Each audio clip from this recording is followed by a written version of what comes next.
पे जान भी कुर्बान है। इय्याका नअबुदु व इय्याका नस्तईन।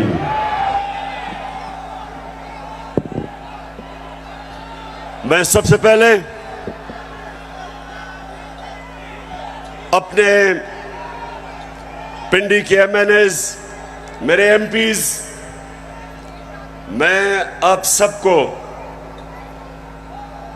मुबारक देता हूं, खराज तहसीन पेश करता हूं कि आपने इतने थोड़े वक्त पे ये जलसे को ऑर्गेनाइज किया और माशाअल्लाह लियाकत बाग में इस तरह का जलसा, इस तरह की रौनक, मैं आप सबको, आपको भी, मेरी बहनों को भी, नौजवानों को भी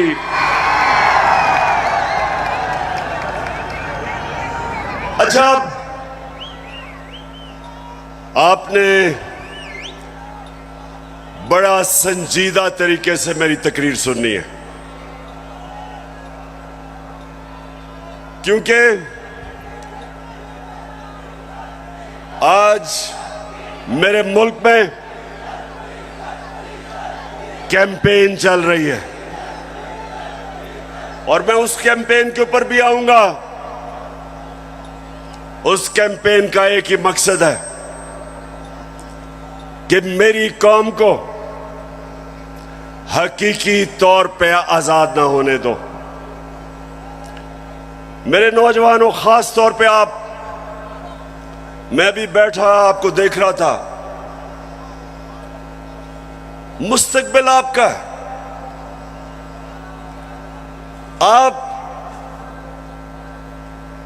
आपने ये फैसला करना है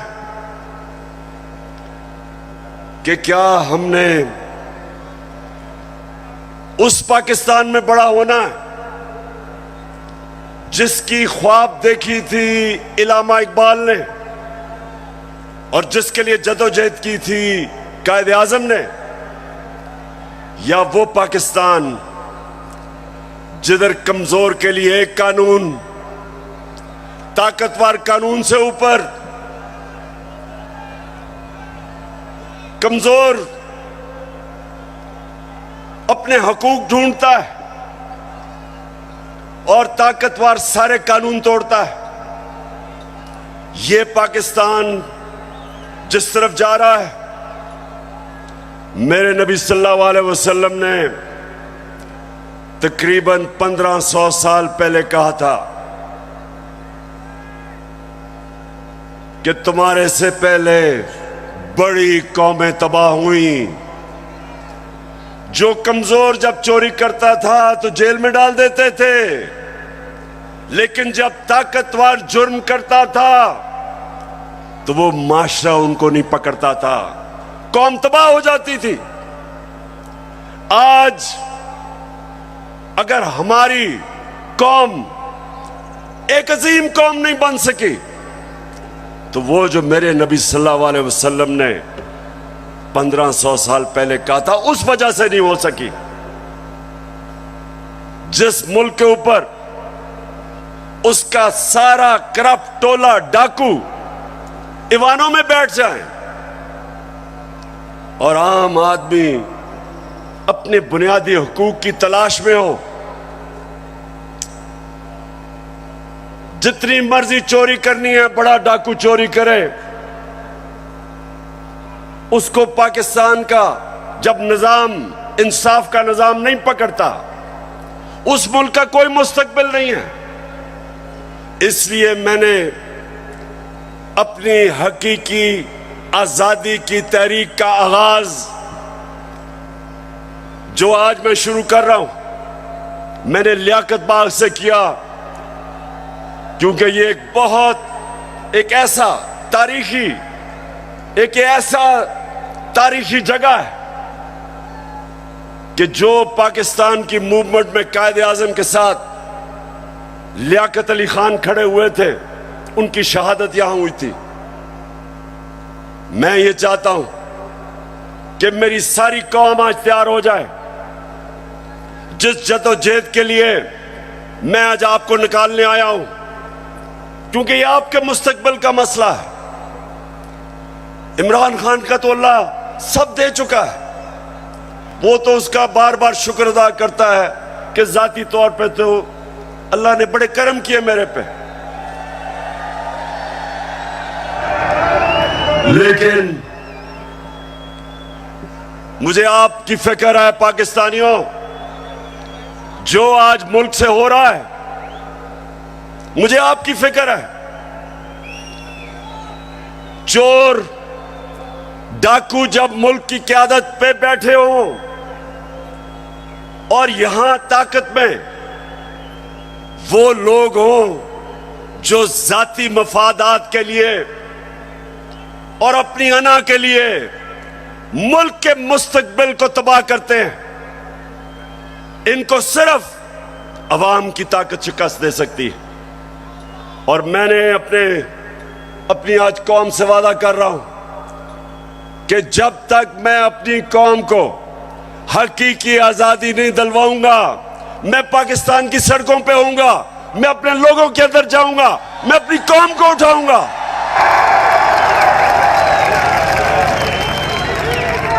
क्यों? नौजवानों सुनो, क्यों इमरान खान को हटाने की जरूरत पड़ी? क्यों बैरूनी साजिश, क्यों बैरूनी साजिश से इमरान खान को हटाया गया? जरा सुने वजह क्या थी। क्या इमरान खान मुल्क के पैसे चोरी करके बाहर बड़े बड़े महल्लात खरीद रहा था? क्या ये मुल्क के पैसे मनी लॉन्ड्रिंग कर रहा था? क्या लोगों की जमीनें चोरी कर रहा था, कब्जे कर रहा था, फैक्ट्रियां बना रहा था? मैंने जितनी देर क़यादत की, इससे कम टाइम पे, जब नवाज शरीफ 1990 में आया था, 17 फैक्ट्रियां बना चुका था। 17 फैक्ट्रियां बना चुका था। मैं सिर्फ क्यों निकाला नवाज शरीफ को? क्यों निकाला? क्योंकि उसने चोरी की थी। लेकिन इमरान खान की रिजीम चेंज क्यों की गई? क्योंकि वो अमेरिका की नौकरी नहीं करना चाहता था। वो एक आजाद फॉरेन पॉलिसी बनाना चाहता था, जिसका मेरी बहनों और नौजवानों समझो आजाद फॉरेन पॉलिसी क्या होती है। वो फॉरेन पॉलिसी होती है जो अपने अवाम की बेहतरी के लिए होती है, जो फॉरेन पॉलिसी दूसरे मुल्कों के मफादात की हिफाजत करने के लिए होती है और अपने लोगों को दूसरों के लिए कुर्बान करने के लिए होती है।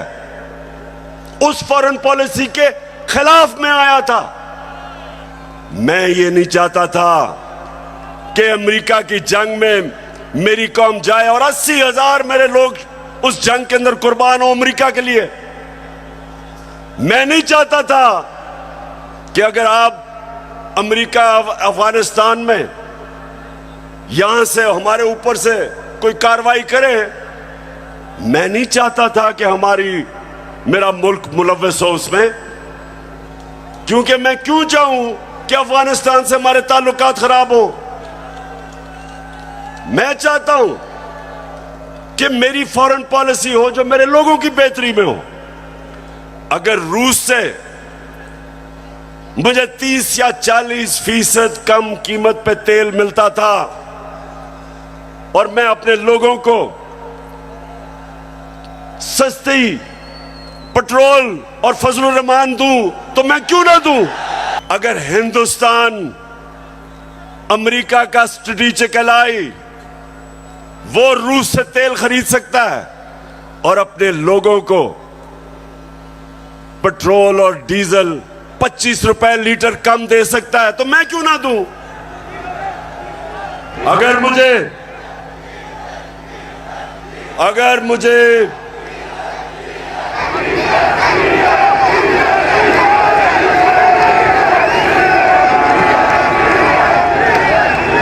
सुने नौजवानों, यह जरूरी है सुनना।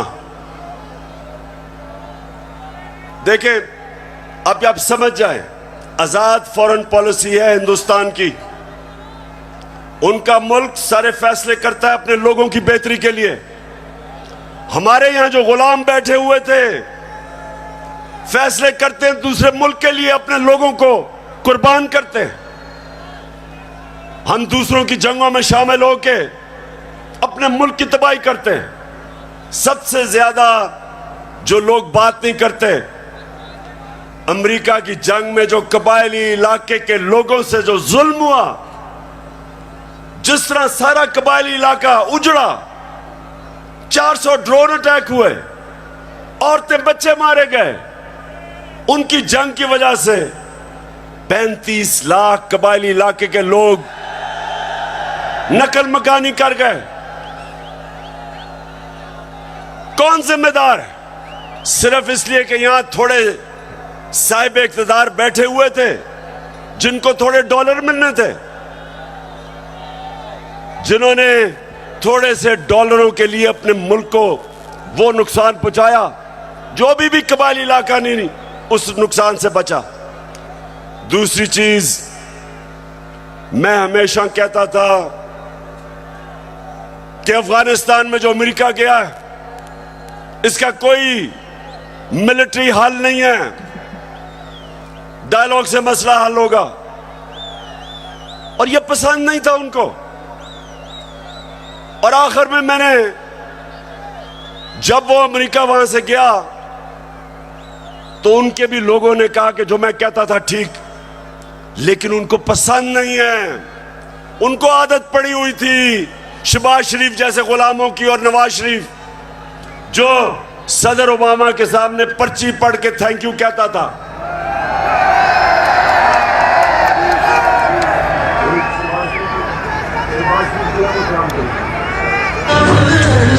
खुदा के काबे से। अच्छा सुने। अब ये बड़ा जरूरी है आपने सुनना, क्योंकि मैंने आज आपको खास आगाज कर रहा हूं अपनी हकीकी आजादी की तहरीक, और मैं सबको तैयार कर रहा हूं। तो सुनना आपने मेरी बात कि पहले तो हटाया क्यों, फिर इनको तकलीफ क्या हुई बाहर वाले मुल्कों को। पहली दफा पाकिस्तान का प्राइम मिनिस्टर OIC की मीटिंग में जाता है, यूनाइटेड नेशंस की जनरल असेंबली में जाता है, और क्या कहता है? कहता है कि मुसलमानों को बड़ी तकलीफ होती है जब हमारे नबी सल्लल्लाहु अलैहि वसल्लम की शान में गुस्ताखी की जाती है। आजादी राय की आड़ लेके सारे फोरम के ऊपर पहली दफा, बल्कि पाकिस्तान के लीडर ही नहीं, दुनिया में भी किसी मुसलमान लीडर ने यह बात नहीं की। और उसकी वजह से मुझे सबसे बड़ा फख्र यह है कि पहली दफा 2 मगरबी लीडर्स, रूस के प्रेसिडेंट पुतिन और कनाडा का जस्टिन ट्रूडो प्राइम मिनिस्टर, दोनों ने स्टेटमेंट दी कि आप आजादी राय की आड़ लेके हमारे नबी सल्लल्लाहु अलैहि वसल्लम की शान में गुस्ताखी नहीं कर सकते। यह कभी पहले नहीं हुआ। और 15 मार्च, जो मुझे सबसे ज्यादा फख्र है, आप अगर मेरे से पूछे ना कि 3.5 साल में किस चीज में सबसे ज्यादा फख्र हुआ, 15 मार्च यूनाइटेड नेशंस ने फैसला किया कि एंटी इस्लामोफोबिक डे बनाया में।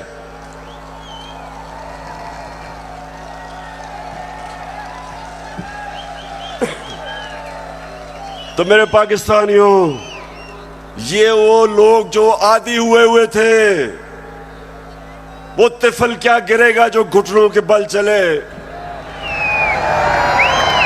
इनके आदी हुए थे, आदी हुए थे। उनको पसंद नहीं आया, ये पूरा साजिश हुई।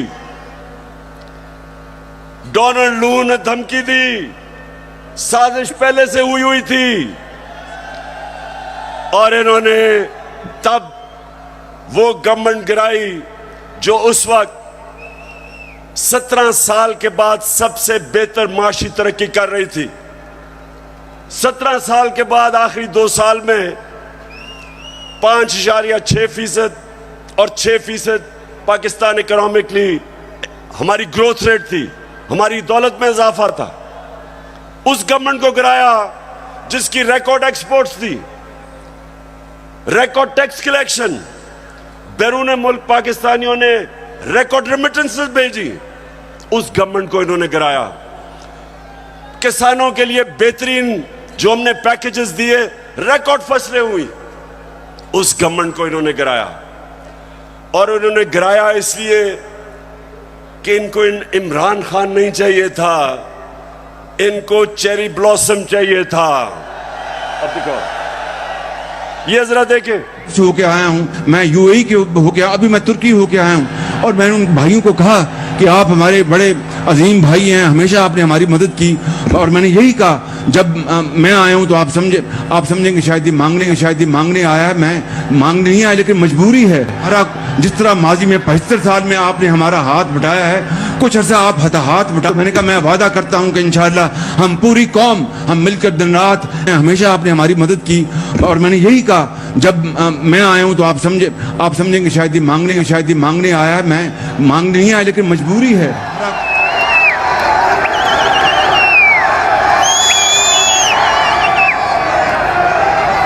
तो मेरे नौजवानों, मैं इसलिए आपके पास आया हूं, मैं भी मांगने नहीं आया, मैं आपको तैयार करवाने आया हूं कि अगर इस वक्त मेरी कौम खड़ी नहीं होगी, इस तरह के लोगों की गुलामी करेंगे जो कहता है कि जी हम तो भिखारी हैं, बेगर्स आर नॉट चूजर्स। तो मैं, अब सुने जरा मेरी बात, मैं अगली बात करना चाहता हूं। देखिए, पाकिस्तान में जब ये आए, अब मैं सिर्फ बताना चाहता हूं कि लोगों से हुआ क्या 4 महीने में। मुझे जितने लोगों ने बताया कि जब उनके पास बिजली के बिल आए, कौम के ऊपर गुजरी क्या है, कि किस तरह उनको समझ नहीं आ रही, आम सफेद पोश लोगों को, कि बिजली के बिल दें, बच्चों की फीस दें, खाना दें। बिजली जो हमारे जमाने में 18 रुपए यूनिट था, मैंने 5 रुपए यूनिट सब्सिडी दिलवाई कि कम करो, वो आज 36 रुपए यूनिट है, दुगनी हो चुकी है। आज हमारी इंडस्ट्री जो सबसे तेजी से लार्ज स्केल मैन्युफैक्चरिंग तेजी से जो बढ़ रही थी, दौलत में इजाफा हो रहा था, सारे बर्रे सगीर में सबसे ज्यादा रोजगार पाकिस्तान में था वर्ल्ड बैंक के मुताबिक। तो इन्होंने जो महंगाई की है, बिजली की कीमतें बढ़ाई हैं, पेट्रोल और फजलुर रहमान की जो कीमत बढ़ाई है, उससे आप समझते कि कितना नुकसान हुआ है इंडस्ट्री, हमारी इंडस्ट्री को नुकसान, बेरोजगारी बढ़ रही है। हमारा तो यहां नौजवान आबादी है, अगर हम रोजगार नहीं देंगे ये लोग किधर जाएंगे? कितने लोग मुल्क से बाहर जा सकते हैं? तो ये जो मैं आज आपके पास सिर्फ अब आपको बताऊं कि इन्होंने जो सारे चोरों के टोला ने मिलके कि जी बहुत महंगाई कर दी इमरान खान ने, मैं ये जरा आप सिर्फ थोड़ा आराम से सुने कि इन्होंने किया क्या है। पहले मैं आता हूं ताकि आपको पता है, हमने हमजा कुकड़ी को शिकस्त दी और आपको पता है उसका मुर्गी का कारोबार है। तो जब हम आए थे, मुर्गी का गोश्त केजी जो बिक रहा था, ये हमारे दौर में साल पहले 160 रुपए केजी, आज पहुंच गया 270 रुपए केजी। पेट्रोल एक साल पहले 120 रुपए लीटर, आज पहुंच गया 234 रुपए लीटर। प्याज मैं इसलिए कह रहा हूं क्योंकि आम आदमी प्याज खाता है। साल पहले 44 रुपए, आज 86 रुपए, 86 रुपए केजी एक साल के अंदर। अंडे दर्जन हमारे जमाने में 155 रुपए, आज 211 रुपए। चावल साल पहले 95 रुपए, आज 121 रुपए। दाल माश आम आदमी खाता है, साल पहले 240 रुपए, आज 366 रुपए। चक्की का आटा साल पहले 70 रुपए केजी और आज 105 रुपए केजी। ये खाने पीने की आम आदमी की मैं चीजें बता रहा हूं, मैं पैसे वालों का हालात नहीं बता रहा, मैं अपने आम पाकिस्तानियों का बता रहा हूं। मसरूर की दाल साल पहले 157 रुपए केजी और आज 330 रुपए केजी। ये सुनते रहें, ये महंगाई कम करने आए थे। घी साल पहले 850 रुपए, आज 1420 रुपए। और जरा तीन चीजें सुन लें। देखें हमारे ऊपर कर्जे चढ़े हुए हैं। अब जरा सुने, जरा मैं चाहता हूं नौजवानों आप सुने, क्योंकि आपका मुस्तकबिल है। हमारे ऊपर कर्जे चढ़े हुए थे। कर्जे कैसे उतारने हैं? दौलत में इजाफा करके कर्जे उतरते हैं। आपकी जब फैक्ट्रियां चलती हैं, बाहर से सरमायाकारी होती है, आपकी किसानों की पैदावार बढ़ती है, दौलत में इजाफा होता है, उससे आप अपने कर्जे वापस करते हैं। मसलन मैंने दुकान के लिए कर्जा लिया, मैंने दुकान बना ली, अब मैंने कर्जा ले लिया। अब जब जैसे जैसे मेरी ज्यादा सेल होगी, मेरी दौलत में इजाफा होगा, मैं कर्जे वापस करूंगा। अब जब से ये आया क्या हो रहा है? बजाय दौलत में इजाफा होने के फैक्ट्रियां बंद हो रही हैं। इन्होंने बिजली की कीमत उधर पहुंचा दी और गैस की। फैक्ट्रियां मुकाबला नहीं कर सकती हिंदुस्तान का। एक्सपोर्ट्स गिर रही हैं। एक्सपोर्ट्स हमारे जिस महीने हम छोड़ के गए थे, एक्सपोर्ट्स 3.1 अरब डॉलर था, आज एक्सपोर्ट्स इस महीने 2.2 अरब डॉलर। तो 3.1 अरब डॉलर से एक्सपोर्ट नीचे आ गई 2.2 अरब डॉलर पे। रेमिटेंस जो बैरून मुल्क पाकिस्तानी पैसा भेजते हैं, हमारे आखिरी महीने में 3.1 अरब डॉलर, वो नीचे आके 2.5 अरब डॉलर पे आ गई। मतलब कि दौलत में इजाफा नहीं हो रहा, कर्जे बढ़ते जा रहे हैं। इनके पास हल क्या है? आर्मी चीफ से टेलीफोन करवा रहे हैं सऊदी अरेबिया को कि जी पैसे दे दो, क्योंकि इनको तो सारे समझते हैं कि चोर हैं ये, इनको तो पैसे कोई नहीं देता।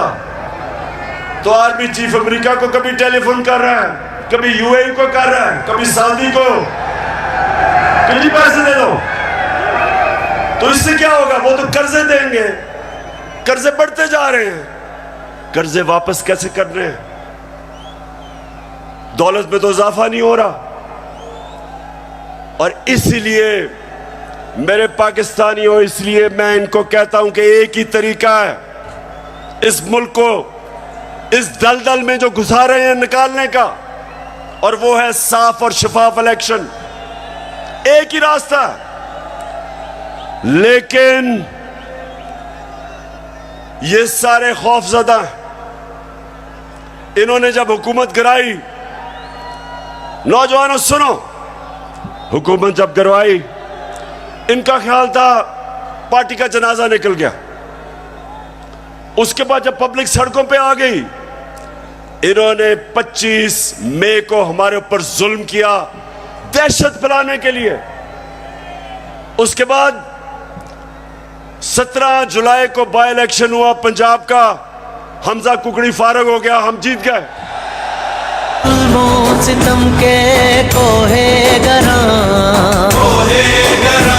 रूई की तरह उड़ जाएंगे हम महकूमों के पांव तले। ये धरती धड़ धड़ धड़केगी और अहले हुक्म के सहरुख पे जब बिजली कड़कड़ कड़केगी हम देखेंगे लाजिम है कि हम भी। तो जब 17 जुलाई धांधली के बावजूद ये जो इन्होंने चीफ इलेक्शन कमिश्नर बैठाया हुआ है, इसने पूरी खिदमत की मरियम की और हमजा की, पूरी कोशिश की, धांधली की, इंतजामिया इनके साथ, पुलिस इनके साथ। उसके बावजूद पाकिस्तानी कौम, पंजाब के लोग इतनी तादाद में निकले कि इलेक्शन हार गए धांधली के बावजूद। उसके बाद इनको और खौफ आ गया।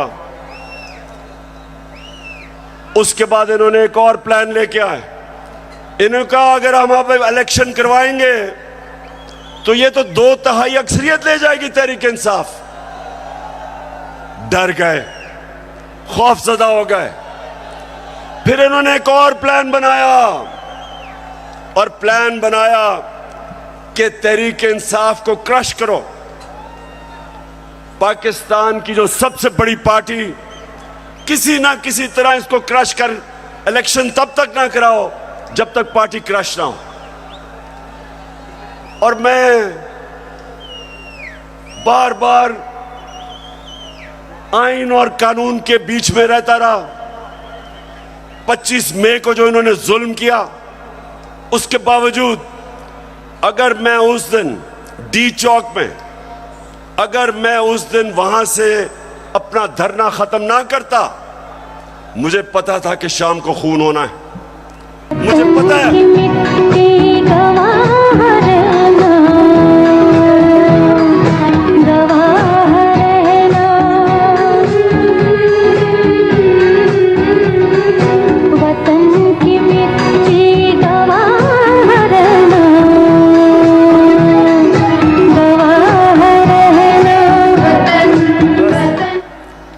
तो मैंने वापस इसलिए 25 मई को मैंने धरना इसलिए खत्म किया कि मैं नहीं चाहता था कि यहां तोड़ फोड़ हो, मैं नहीं चाहता था मुल्क में इंतशार हो, मैं नहीं चाहता था कि मेरे मुल्क को नुकसान हो।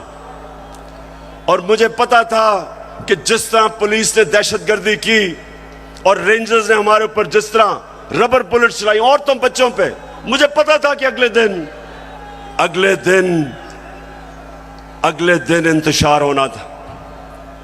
मेरे ऊपर केसेस कर दिए, 16 FIR मेरे पे काट दी। उसके बाद इन्होंने क्या किया, जरा गौर से सुने ताकि मैं आपको अपना अगला लाएअमल बताऊं।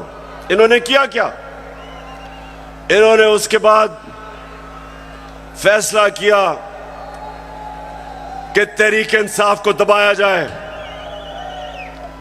हमारे वर्कर्स के ऊपर FIRs, धमकियां,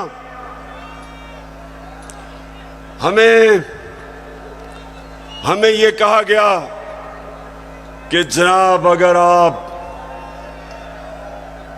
आप किसी किस्म का, अगर आपने किसी किस्म का कानून तोड़ा तो सारा स्टेट की ताकत आपके ऊपर आ जाएगी। एक बहुत बड़ा इस्लामाबाद में तब्दीली भी हुई। एक मिस्टर एक्स उधर लाहौर में और एक मिस्टर वाई को इस्लामाबाद लाया गया हमें सीधा करने के लिए। देखें, मैं अब आता हूं जिस चीज के ऊपर मुझे सबसे ज्यादा तकलीफ है। इन्होंने शहबाज गिल को पकड़ा, अगवा किया, उसको पकड़ के अंदर ले गए, नंगा करके उसको मारा।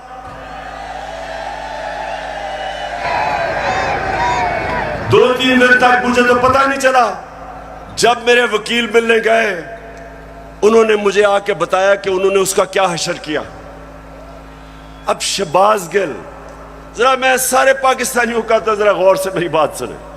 वो एक प्रोफेसर है, वो अमेरिका में कॉलेज में पढ़ाता है। वो अपने मुल्क के लिए आया कि यहां वो भी एक नए पाकिस्तान के लिए जद्दोजहद करेगा।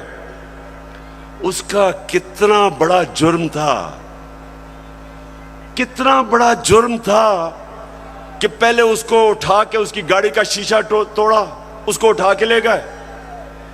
उसके ड्राइवर की बीवी को उठा लिया, 10 महीने की बेटी उसको ले गए और उसको नंगा करके इन्होंने उसको मारा, उसकी तस्वीरें बनाई। जब वो ज़हनी तौर पे जब वो डिस्टर्ब हुआ तो उसकी तस्वीरें बनाई। मैं वो लोग जिन्होंने ये किया, मैं उन सारों को आज उनसे मुखातिब हूं कि आप सोचें कि आपसे ये होगा, कभी हुआ तो आपके और आपकी फैमिली के ऊपर क्या गुजरेगी। सोचें, एक इंसान की आप डिग्निटी खत्म कर रहे हैं। उसको जानवर भी इस तरह की हरकतें नहीं करते। अल्लाह कुरान में कहता है कि मैंने इंसान को वो सलाहियत दी है कि फरिश्तों से भी ऊपर बना दिया, लेकिन साथ वो ये भी कहता है कि जब इंसान गिरता है वो जानवरों से भी नीचे चला जाता है।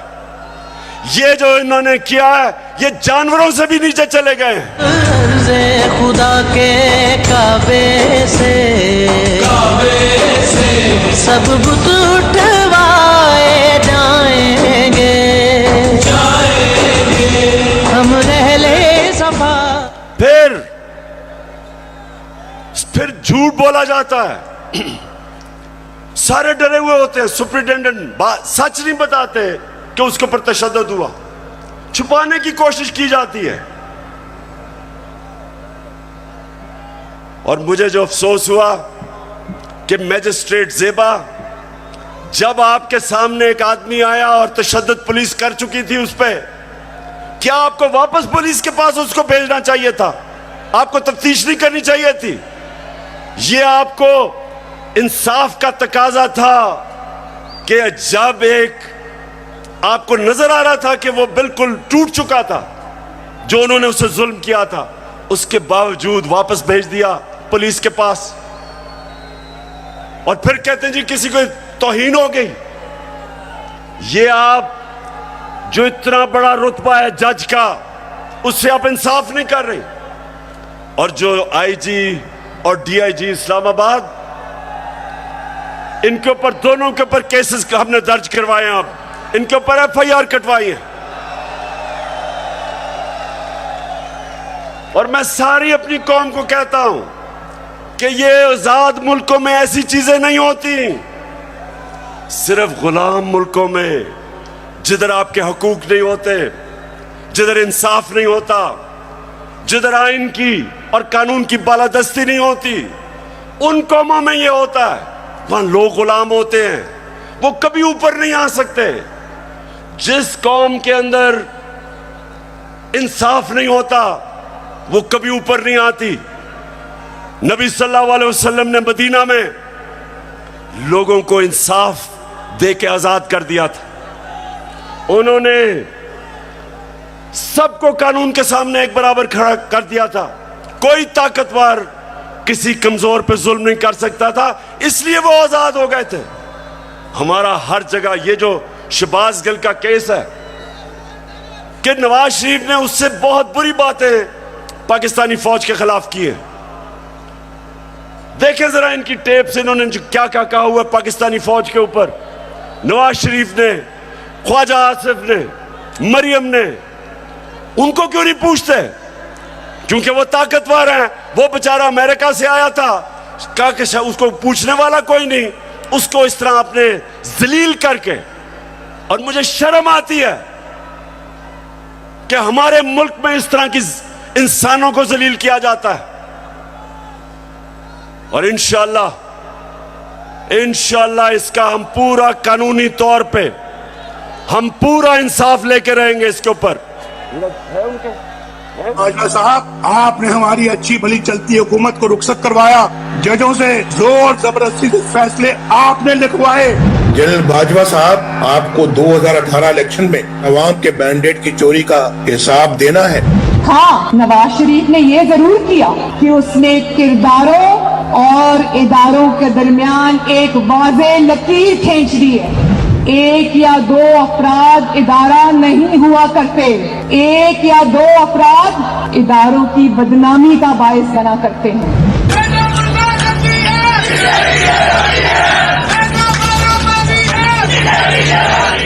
तुम हमें सियासत बतलाते हो, अपने हुदूद में रहो। इसराइल की नौकरी न किया करो। इसराइल के वजीफों पर पलने वाले जर्नलों, अपने हुदूद में रहो। बड़े बड़े रैंकों वालों से भी अपने आप को मुहतरम समझता हूँ, तो सीधे हो जाओ। और अगर बिगड़ोगे तो फिर अगर हम बिगड़ गए तो अफगानिस्तान में अमेरिका का क्या हश्र हुआ, खुदा की कसम यहाँ तुम्हारा वही हश्र होगा। और अभिनंदन की क्या बात करते हैं। मुझे याद है चीफ ऑफ आर्मी स्टाफ तशरीफ लाए, पैर कांप रहे थे, पसीने माथे पे थे। दफा के लिए ये पूरी इंप्यूनिटी के साथ अपना सीना चौड़ा करके डिफेंस बजट को क्लेम कर रहे हैं और मांग रहे हैं कौम से। कौम की हड्डियों से गोश्त तक जो है इन्होंने निचोड़ लिया है और उतार लिया। क्यों बिल्डी, आप जज बने और आप फैसला करें कि ये हमारी फौज को क्या ये नुकसान पहुंचा रहे हैं या ये डैमेज करते थे, या वो जो शहबाज गिल का वो आपको पता भी नहीं चलेगा उसने क्या कहा इसके मुकाबले में। बहरहाल अगर उसने कुछ कहा तो उसके पास अदालत में जाए, कानून बने हुए हैं।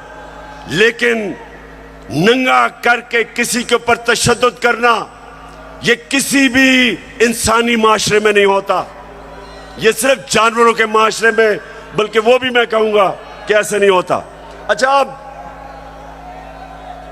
अब जो इनकी गेम है, इनकी गेम ये है कि ये शहबाज गिल को मिसाल बनाई जाए। ARY जो कि हमारा मौकफ, तहरीक इंसाफ का मौकफ पेश करता था, जो पाकिस्तान की नंबर 1 चैनल बन चुकी थी, उसको सिर्फ इसलिए बंद किया गया कि जनाब किसी तरह तहरीक इंसाफ का मौकफ ना पेश किया जाए। पैमरा को इस्तेमाल, अब पैमरा भी आ गया। पैमरा कहता है कि जनाब इमरान खान की लाइव तकरीर नहीं हो सकती। क्या जुर्म किया इमरान खान ने? जुर्म ये किया है, सिर्फ जुर्म एक है कि वो कभी चोरों के टोले को तस्लीम नहीं करेगा। ये जुर्म है उसका। ज़माने के अंदाज बदले गए। उसके बाद सोशल मीडिया, उनके बच्चों को पकड़ पकड़ के धमकियां दी जाती है। मीडिया की कोई बात करे उनको धमकी दी जाती है। तो मैं आखिर में अब मैं अपने न्यूट्रल से मुखातिब हूं।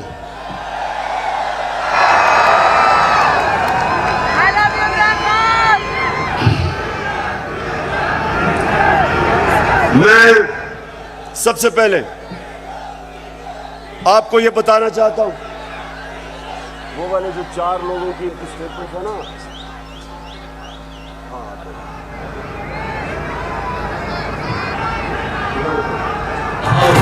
ऐसे एक मिनट अभी नहीं, अब जरा सुने गौर से क्योंकि मैं अपने न्यूट्रल से मुखातिब हूं, मैं अब जरा उनको बताना चाहता हूं हमारे से हुआ क्या। जब 25 मई को हमारे ऊपर पुलिस ने तशद्दुद किया तो पुलिस के अंदर से मुझे बताया गया, पुलिस के अंदर से मुझे बताया गया कि जनाब ये पीछे से हमें हुक्म था, यानी कि न्यूट्रल्स का प्रेशर था कि इनको फेंटा लगाओ। जरा सुनते जाए, मैं इस मुल्क के अंदर मेरा जीना मरना है, मैं कोई बाहर नहीं भागूंगा, मेरी कोई बाहर जगह नहीं है, मेरा जीना मरना यहां है। और शायद बाकियों से ज्यादा मुझे इस मुल्क की फिक्र है। तो मुझे यह कहा गया कि ना जनाब हमारे पीछे से प्रेशर है। फिर ये जो चीफ इलेक्शन कमीशन हर फैसला हमारे खिलाफ दे रहा है, पूरा ये जो मुझे डिस्क्वालीफाई करने की कोशिश है, अंदर से पैगाम आता है कि जी मैं तो वो तो कुछ नहीं कर रहा, पीछे से प्रेशर है बूट का। फिर सुनते जाएं, हमें ये जो ऑपोजिशन है, ये जरा मैं चाहता हूं सुने कि बदनाम कौन कर रहा है हमारी फौज को। ये अभी ये जो पुलिस वाला जो हुआ शहबाज गिल से, हमने पुलिस से पूछा तुमने तशद्दुद, हमें तो पता ही नहीं जी, पीछे से हुआ है कुछ, वो भी आपकी तरफ कह रहे हैं। तो जो भी हो रहा है आज पाकिस्तान में, जो गलत काम होता है आपका नाम लग जाता है। अब जरा ये सुने कि ये जो आपके इस वक्त खैर ख्वाह बैठे हुए गवर्नमेंट में, ये क्या कहते हैं। जिनकी वजह से होता है, जिनकी मदद से होता है, हम उनकी मदद नहीं लेना चाहते और हम चाहते हैं कि अगली हुकूमत का फैसला पाकिस्तान की आवाम करे। के अदम एतमाद सौदे के बगैर मुमकिन नहीं होती। यहाँ पर अदम एतमाद का जो निज़ाम है इस्टेब्लिश के बगैर मुमकिन नहीं है। कोई डील करके इक़्तिदार नहीं चाहते। पाकिस्तान में तहरीक अदम एतमाद उस सूरत में अमूमन कामयाब होती है जी, जब इस्टेब्लिशमेंट आपकी पुश्त पे हो। इस्टेब्लिशमेंट करती है, वो डील का नतीजा हुआ है। जब भी अदम एतमाद से होते हैं तो यकीनन डील करती है। इस्टेब्लिशमेंट के बगैर अदम एतमाद की तहरीक को कामयाब नहीं किया जा सकता, क्योंकि इस्टेब्लिशमेंट भी एक तीसरी कुव्वत के तौर पे या चौथी कुव्वत के तौर पे पार्लियामेंट में यानी मुकर्रम खुद जो है मौजूद है।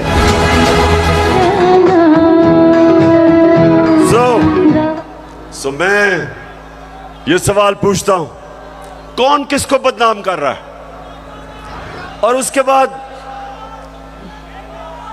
बाद जरा सुनते रहे, हमें पैगाम आता है, मेरे घर से कोई मिलने आता है, उसको टेलीफोन आ जाता है एजेंसी से जी कि जी आप क्या करने गए थे।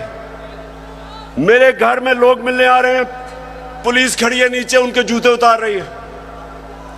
ये पुलिस नहीं कर रही, पुलिस हमें खुद बताती है कि पीछे से न्यूट्रल्स का हुक्म है हमें। तो मैं आज पूछता हूं कि क्या आप न्यूट्रल हैं या नहीं हैं, बताएं हमें। और अगर नहीं है तो क्यों इस मुल्क को इतना नुकसान पहुंचा रहे हैं। अगर इन लोगों के साथ आपने खड़ा होना है तो क्या आपका ख्याल है कि जो कौम 30 साल से इनको चोर समझती है, वो क्योंकि आप आज आप इनके साथ खड़े हैं वो इनको पाक कर देगी, वो मान जाएगी कि ये नहीं, चोर नहीं है। आपको भी नुकसान पहुंच रहा है। मैं आज इसलिए कह रहा हूं सब कुछ कि मुझे पता है प्लान क्या बना हुआ है। जो मिस्टर वाई आया, मुझे पता है वो क्या प्लान बना के आया है कि मीडिया को दबाओ, आवाज बंद करो, इनको डराओ धमकाओ, शहबाज गिल को मिसाल बनाओ, इमरान खान को जेल में डाल दो। इमरान खान को जेल से कोई फर्क नहीं पड़ेगा।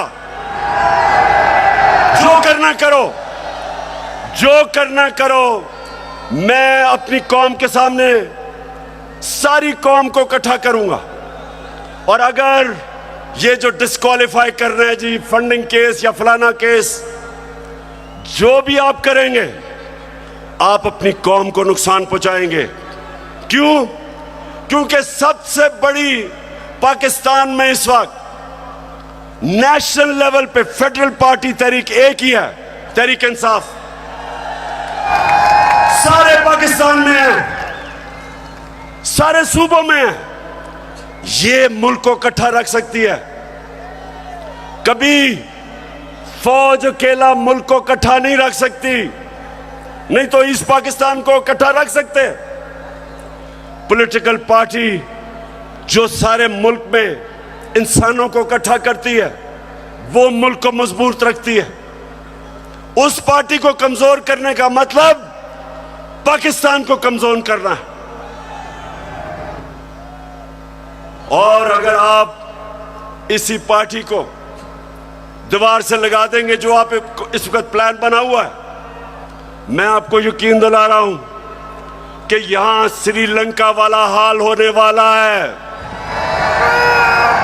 अभी तो हम आइन और कानून के बीच में चल रहे हैं, लेकिन जब एक पॉलिटिकल पार्टी हट जाएगी रास्ते से, तो जो हालात है पाकिस्तान में, कौन रोकेगा पब्लिक को? 22 करोड़ लोग हैं। श्रीलंका तो 2 करोड़ से थोड़ी सी ज्यादा उनकी पूरी आवाम है। यहां तो 22 करोड़ पाकिस्तानी है।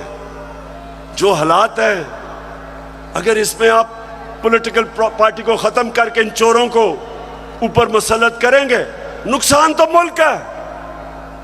और मैं इसलिए आखिर में कहता हूं कि इस मुल्क के पास सिर्फ एक रास्ता है, और वो रास्ता है साफ और शफाफ इलेक्शंस का। ये जो बाकी तरीके इख्तियार किए जा रहे हैं, एक वो सेटअप, एक जिनके पास पब्लिक में निकल नहीं सकते, जलसा वो नहीं कर सकते, उन लोगों को अगर, और 30 साल से जो चोरी कर रहे हैं, अगर आप समझते हैं कि ये कौम उनको एक्सेप्ट कर जाएगी, कौम भी नहीं एक्सेप्ट करेगी, कोई भी इन्हें एक्सेप्ट नहीं करेगा, ना बाहर इनकी क्रेडिबिलिटी, ना पाकिस्तान में।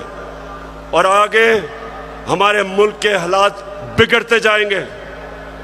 ये कर्जे लेके और समझना कि जी मुल्क चलना शुरू हो गया क्योंकि कई मुल्कों ने कर्जे दिए, ये कैंसर का इलाज डिसिप्लिन से हो रहा है। कर्जे बढ़ते जा रहे हैं, कर्जे का बोझ बढ़ता जा रहा है। ये इस तरह मुल्क नहीं चलेगा। जब तक पॉलिटिकल स्टेबिलिटी नहीं आएगी, माशी हालात ठीक नहीं होंगे। तो मैं आखिर में अपनी तकरीर खत्म करने से पहले